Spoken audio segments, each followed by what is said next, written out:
แห่งกรรมจะต้องตอกย้ำจำในใจละชั่วทำดีทำใจให้ใสชีวิตหลังตายจะได้ไปสู่สวรรค์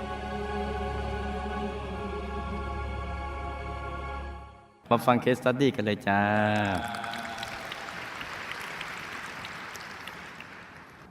ผมเป็นผู้นำบุญภาคนครหลวง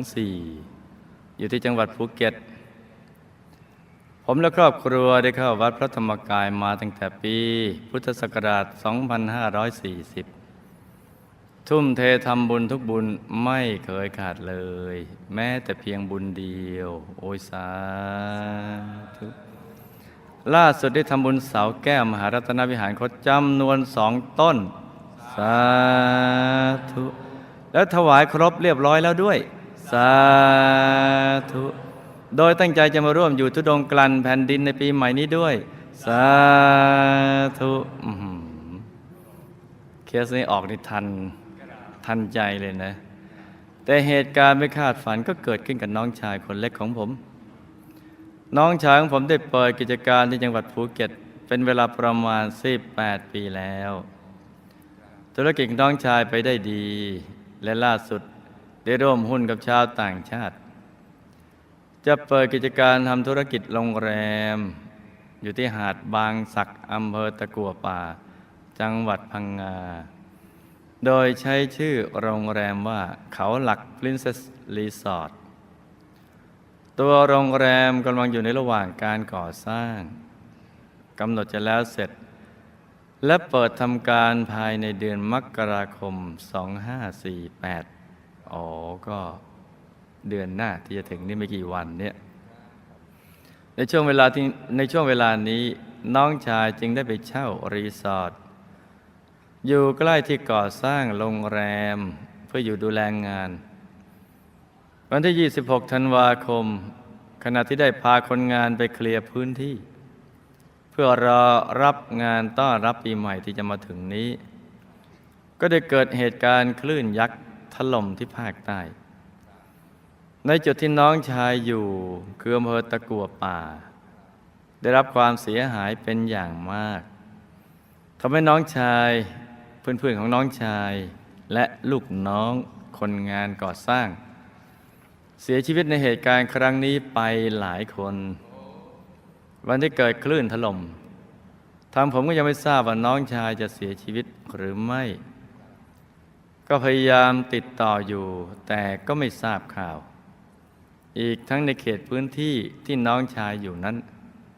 ได้มีทหารเข้ามาเคลียร์พื้นที่จึงยังไม่สามารถเข้าไปค้นได้จนกระทั่งในวันรุ่งขึ้นคือวันที่ 27 ธันวาคมจึงได้พบศพของน้องชายปกติอัธยาศัยน้องชายเป็นคนเอื้อเฟื้อเผื่อแผ่รักญาติรักเพื่อนรักลูกน้องจึงทำให้ทั้งเพื่อนและลูกน้องรักเขามากเมื่อน้องชายตายลูกน้อง2 คนของน้องชายก็ได้บวชให้เขาด้วยน้องชายเคยทำบุญกับทางวัดพระธรรมกายเวลาที่ผมบอกบุญอยู่เสมอเขาจะทำมาครั้งละ10,000-20,000บ้างในวันที่ 28 ธันวาคมเป็นวันที่ 3นับจากวันที่เสียชีวิตลูกสาวของน้องชายได้เห็นว่าพ่อคือน้องชายของผมได้เข้ามากอดและก็พูดเป็นภาษาจีนซึ่งลูกสาวของน้องชายฟังไม่เข้าใจล่าสุดเมื่อคืนวันที่ 29 ธันวาคมพวกเราญาติก็ได้ไปกางเต็นท์นอนนอกบ้านเนื่องจากภายในบ้านคับแคบน้องชายของภรรยาผมก็ได้เห็นว่าน้องชายของภรรยาผมได้เห็นว่าน้องชายผมที่ตายน่ะได้เข้ามาเขย่าเต็นท์แล้วก็โผล่หน้าเข้ามาบอกว่าเป็นห่วงลูกและภรรยามากผมมีลูกทั้งหมด5 คนชาย3หญิง2ลูกชายของผมคนหนึ่งเกิดมามีความพิการทางสมองตั้งแต่เขายังเป็นเด็กผมก็พาเขาไปทำบุญเยอะมาก เขาได้รับประทานอาหารดีๆทั้งนั้นเขาชอบมาวัดทุกๆต้นเดือนเวลาเขามาวัดเขาชอบพูดว่าเห็นยักษ์เห็นเทวดาอยู่ในสภาปัจจุบันอายุ20 กว่าแล้วแต่ก็ยังต้องไปเข้าโรงเรียนปัญญาอ่อนอันนี้ก็เป็นเรื่องของเด็กที่มีสภาพทางร่างกายจิตใจเป็นอย่างนี้ก็เห็นไปอย่างนั้นนะคำถามคือน้องชายของกับผมเพื่อนของน้องชายและลูกน้องทำกรรมอะไรมาถึงได้มาตายพร้อมกันในเหตุการณ์คลื่นยักษ์ถล่มในครั้งนี้เราคงจำได้ว่าตายเพราะกรรมปาณาติบาตเป็นหลักแล้วอย่างอื่นก็เสริมกันไปขณะที่เจอเหตุการณ์น้องชายรู้สึกอย่างไรเขารู้ตัวหรือยังว่าตอนนี้เขาเสียชีวิตแล้วขณะที่น้องชายเสียชีวิตเขาไปหาลูกสาวของเขาและน้องชายภรรยาผมจริงหรือไม่ที่ไปเขย่าเต็นท์ด้วยไปกอดลูกสาวลูกน้องที่บวชให้ทั้ง2 คนน้องชายอนุโมทนาบุญเป็นหรือไม่อนุโมทนาบุญบวชนี่จะมีวิธีการช่วยเหลือน้องชายอย่างไรเขาถึงจะไปดีบุญที่กับผมและครอบครัวได้สร้างเสาแก้วไปแล้วทั้ง2 ต้นจะอุทิศให้เขาได้หรือไม่ขณะนี้น้องชายรู้สึกอย่างไรอยู่ที่ไหนมีสภาพเป็นอย่างไรเขาฝากข้อความอะไรมาถึงญาติหรือไม่ลูกชายของผมทำไมจึงเกิดมาปัญญาอ่อนอันนี้ก็ต้องตั้งใจฟังทีเดียวจะแก้ไขได้อย่างไรแล้วทำไมเขาถึงชอบมาวัดชอบทำบุญปัญญาอ่อนแต่ชอบมาวัดชอบทำบุญปัญญาไม่อ่อนเนี่ย ชอบไปไหนกันจ๊ะเนี่ย ชอบไปแอวเนี่ยกระผมภรรยาและน้องชายคนเล็กที่เสียชีวิตในครั้งนี้เคยสร้างบารมีกับหมู่คณะมาอย่างไรเอามาฟังฝันในฝันกันจ้ะน้องชายเพื่อนน้องชายและลูกน้องที่มาตายพร้อมกันในเหตุการณ์คลื่นยักษ์ถล่มเพราะตรงนี้ต้องศึกษานะจ๊ะต้องศึกษากันเลยเราจะได้ดำเนินชีวิตที่ถูกต้องแต่ละคนมีกรรมปาณาติบาตในอดีตแต่แตกต่างกันไปโดยเฉพาะของน้องชายในอดีตเป็นพ่อค้าได้ค้าขายทางเรือสำเภาโดยเดินทางไปพร้อมกับลูกน้องของตนครั้งหนึ่งมีเด็กใหม่มาสมัครแล้วก็เดินทางไปกับเรือสำเภาด้วยต่อมาเด็กใหม่คนนี้ได้ลักขโมยข้าวของมีค่าในเรือแล้วก็ยักยอกเอาไว้เมื่อเด็กถูกจับได้ก็เลยสั่งให้โยนเจ้าหนุ่มคนนี้ลงไปในทะเลเพื่อไม่ให้เป็นเยี่ยงอย่างเด็กหนุ่มก็ได้ถึงแก่ความตายในทะเลจ้านี่ทำปาณาติบาตอย่างนี้ขณะที่เจอเหตุการณ์เมื่อเกิดเหตุการณ์ไปแล้วนะจ๊ะน้องชายนะไม่รู้ตัวว่าตายนะเมื่อกายละเอียดหลุดมาแล้วแถมนึกว่าตัวเองรอดซะอีกเพราะมันก็รู้สึกมันก็ปกติของเราพอมันวุบสุดท้ายแล้วหลุดออกมาก็ได้ไปคุยกับคนโน้นคนนี้เนี่ยแต่ไม่มีใครรู้เรื่องเลยนี่ก็เป็นเรื่องปกติธรรมดาของคนละภพคนละภูมิในที่สุดก็กลับมาที่ครอบครัวแล้วก็คุยกับทุกคนแต่ก็ไม่มีใครรู้เรื่องเลยจึงรู้ว่าตัวเองน่ะตายแล้วแต่ถึงแม้ว่ารู้ว่าตัวเองตายแล้วก็ยังรับไม่ได้ว่าตัวต้องตายในคราวนี้รับไม่ได้ขณะที่น้องชายตายแล้วก็ได้ไปหาลูกสาวของเขาไปจริงๆเลยและน้องชายภรรยาของลูกจริงๆเลยจ้ะแต่คุยกับใครก็ไม่รู้เรื่องจึงได้พยายามแสดงตัวให้ทุกคนรู้ว่าเขามาโดยเขย่าเต็นท์ซึ่งตอนนั้นถ้าอยู่ในสภาพขนาดนี้นี่นะพ พอที่มีกำลังบุญอย่างนี้ตายใหม่ๆก็จะมีอำนาจจิตพอที่จะเขย่าเต็นท์ได้แต่ไม่เห็นตัวหรอกนะแค่เห็นว่าเต็นท์เขย่าเต็นท์และก็บอกว่าเขาได้ยังไม่ตายเขาอยู่ตรงนี้ไงล่ะนี่ที่อยู่ที่ตรงเขย่าเต็นท์นั่นแหละเขาตะโกนอย่างนี้ตลอดตะโกนไปแต่ไม่มีใครได้ยินซึ่งลูกสาวที่พ่อมากอดและน้องชายภรรยาได้เห็นหรือได้ยินนั้นน่ะเป็นเพราะช่วงนั้นอยู่กึ่งหลับกึ่งตื่น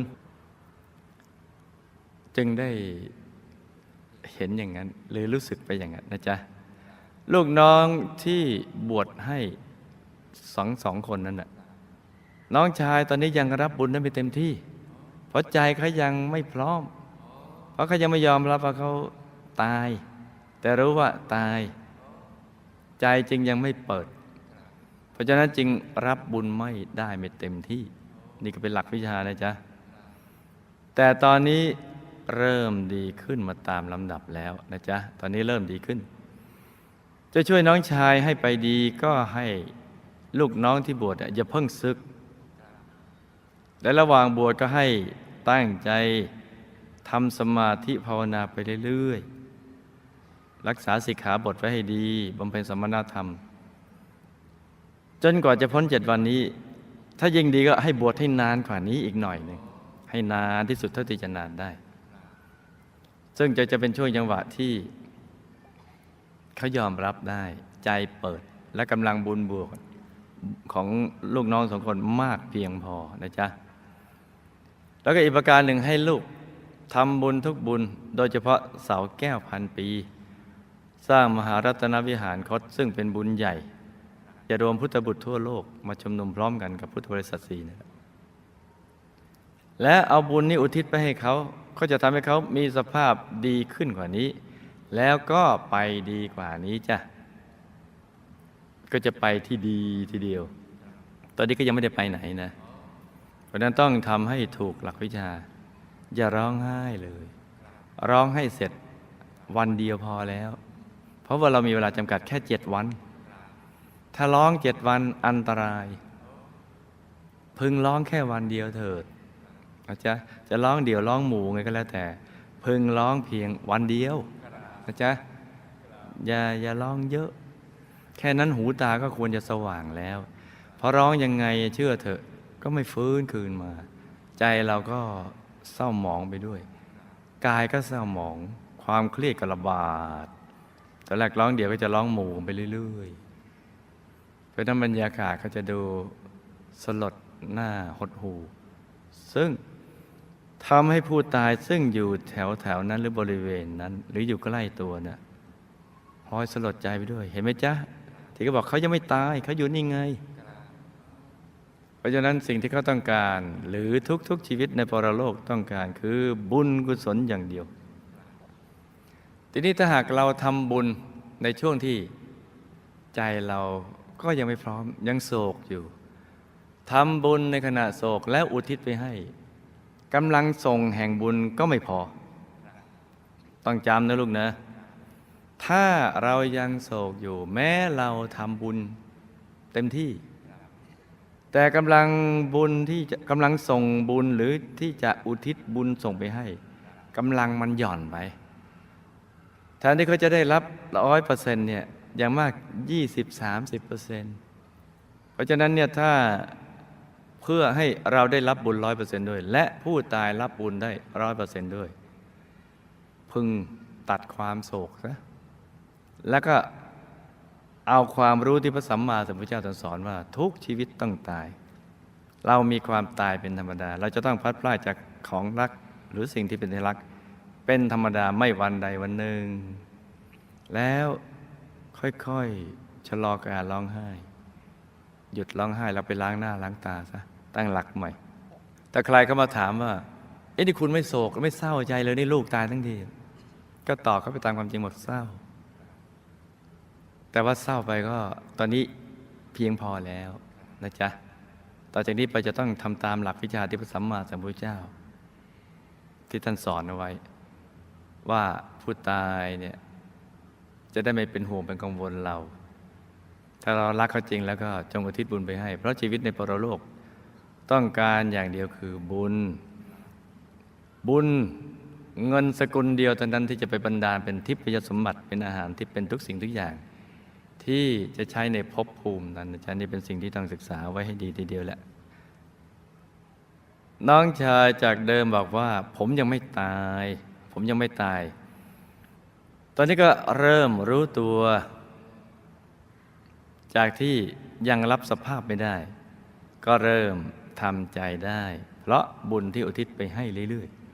ๆบุญของผู้ที่อุทิศไปให้ที่ทำใจได้แล้วมีกำลังส่งเพียงพอมากขึ้น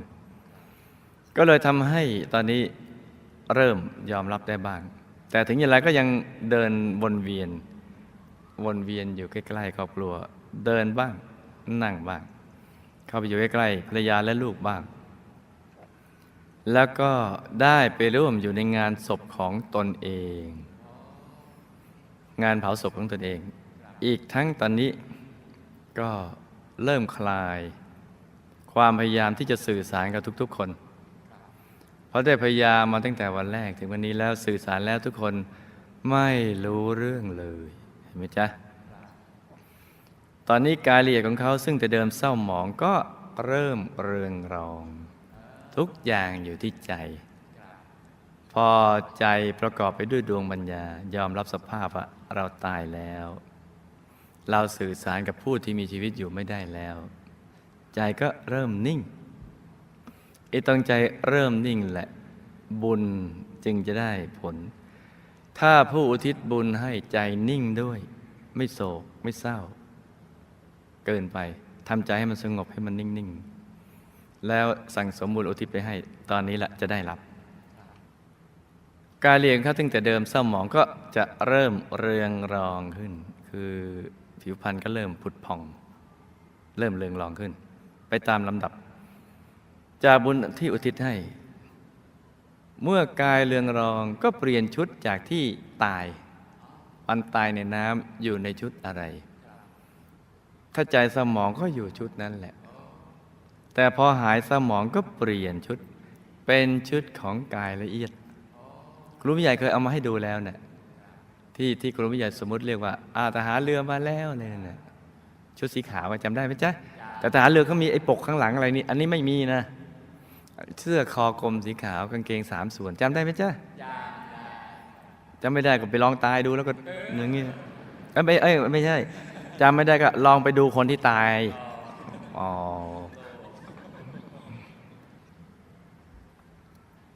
จากตอนตายใหม่ๆที่ยังโวกเวกโวยวาย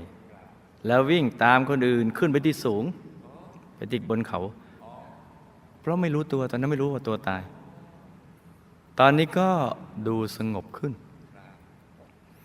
น้องชายขณะนี้มีความรู้สึกยังมีความรู้สึกลึกๆอยู่ว่ายังห่วงลูกห่วงภรรยาและธุรกิจการงานว่ายังต้องสาสางอีกเยอะห่วงงานกระทั่งกายละเอียดเนี่ยตรงนี้แหละเพราะฉะนั้นต้องศึกษาให้ดีว่าพอเป็นกายละเอียดแล้วเราห่วงไงเราก็ทำอะไรไม่ได้ให้คลายความผูกพันซะจึงต้องอยู่ใกล้บุตรภรรยาตลอดเวลาก็ฝากความมาว่าตอนนี้ยังไม่สามารถตัดอะไรความอาลัยอาวรณ์ในบุตรภรรยาและทรัพย์สินที่สูญไปได้ทั้งหมดได้บ้างแต่ว่ายังไม่หมดมันผูกพันกันแล้วเป็นห่วงแล้วก็อีกทั้งตอนนี้กำลังพยายามทำใจอยู่ซึ่งตอนนี้ความรู้สึกของกายละเอียดนิ่งขึ้นดีขึ้นมากกว่าเดิมจ้ะตอนนี้นะดีขึ้นลูกชายลูกปัญญาอ่อนเพราะกรรมในอดีตเคยเป็นเศรษฐีชอบดื่มเหล้าเข้าสังคมเห็นไหมจ๊ะดื่มเหล้านี่แหละดื่มเหล้าเข้าสังคมทั้งดื่มด้วยตนเองแล้วก็เลี้ยงเหล้าเขาด้วยเป็นประจำเลยแล้วก็มาเลิกเอาตอนแก่แล้วก็เริ่มมาทำบุญตอนอายุมากกับมีบุญเลี้ยงดูบิดามารดาเป็นอย่างดีด้วยเหตุนี้อาจินกรรมที่ดื่มสุราจึงทำให้มีปัญญาอ่อน และบุญที่เลี้ยงดูบิดามารดาและทำทานสงเคราะห์ญาติจึงได้มาเกิดกับบิดามารดาที่ดีที่ชอบทำบุญมาวัดอาที่ตัวลูกชายของลูกชอบทำบุญแล้วมาวัดเพราะเชื้อสายในการทำบุญตอนแก่และบุญสงเคราะห์ญาติและดูแลบิดามารดาดีก็ทำให้ได้มาได้บิดามารดาที่ดีดูแลตนและชาตินี้มาเกิดกับพ่อแม่ที่ดีได้พาเขามาเข้าวัดและปลูกฝังให้เขาติดอยู่ในบุญจ้าเพราะฉะนั้นการผลิตสุราก็ดีจำหน่ายสุราก็ดีก็คือการมอบปัญญาอ่อนให้กับทุกๆคนตั้งแต่ผู้ผลิตผู้จำหน่ายผู้โฆษณาประชาสัมพันธ์ไปชักชวนให้เขามาดื่มและผู้เสพล้วนแต่เป็นแหล่งกำเนิดแห่งดวงปัญญาอ่อนทั้งสิ้นตัวลูกและภรรยาได้สร้างบุญกับหมู่คณะมาตลอดต่อเนื่องโดยเป็นกองเสบียงทำให้ชาตินี้มาเจอกันอีกแล้วก็สร้างบารมีร่วมกันอีกกับหมู่คณะจ้าส่วนน้องชายก็เคยสร้างบุญกับหมู่คณะแบบตามอารมณ์สร้างบุญร่วมกันบ้างไม่สร้างบ้างจ้าทำให้บางชาติก็มาเจอหมู่คณะบางชาติก็ไม่เจอเดี๋ยวเรามาดูภาพกันหน่อย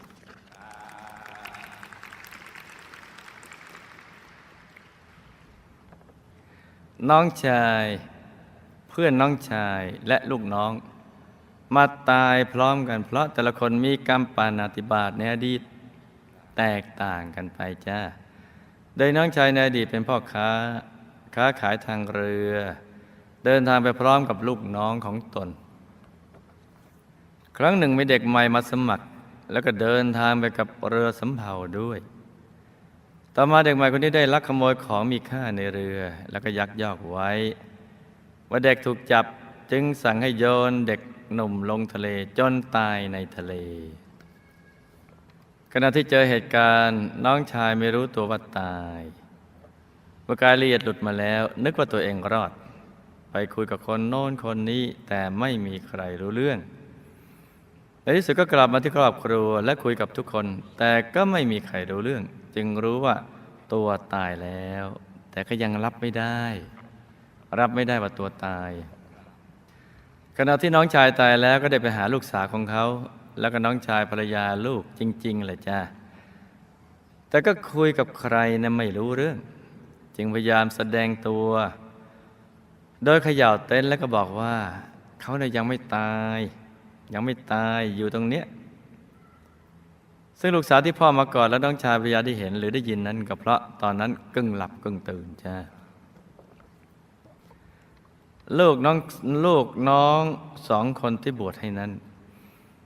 น้องชายยังรับบุญได้ไม่เต็มที่เพราะใจเขายังไม่พร้อมแต่ตอนนี้เริ่มดีขึ้นตามลำดับแล้วนะจ๊ะแต่จะช่วยน้องชายให้ไปดียิ่งขึ้นให้ลูกน้องที่บวชอย่าเพิ่งสึกและระวังบวชให้ตั้งใจทำสมาธิภาวนาไปเรื่อยๆจนกว่าจะพ้น7 วันยิ่งบวชนานก็จะยิ่งดีอีกประการหนึ่งให้ลูกทำบุญทุกบุญโดยเฉพาะเสาแก้วพันปีสร้างมหารัตนวิหารคตแล้วทิศบุญไปให้จะทำให้เขามีสภาพดีขึ้นกว่านี้แล้วก็ไปดีน้องชายเริ่มรู้สึกตัวจากที่ยอมรับสภาพไม่ได้ก็เริ่มทำใจได้แล้วเพราะบุญที่อุทิศไปให้ตอนนี้ก็เที่ยววนเวียน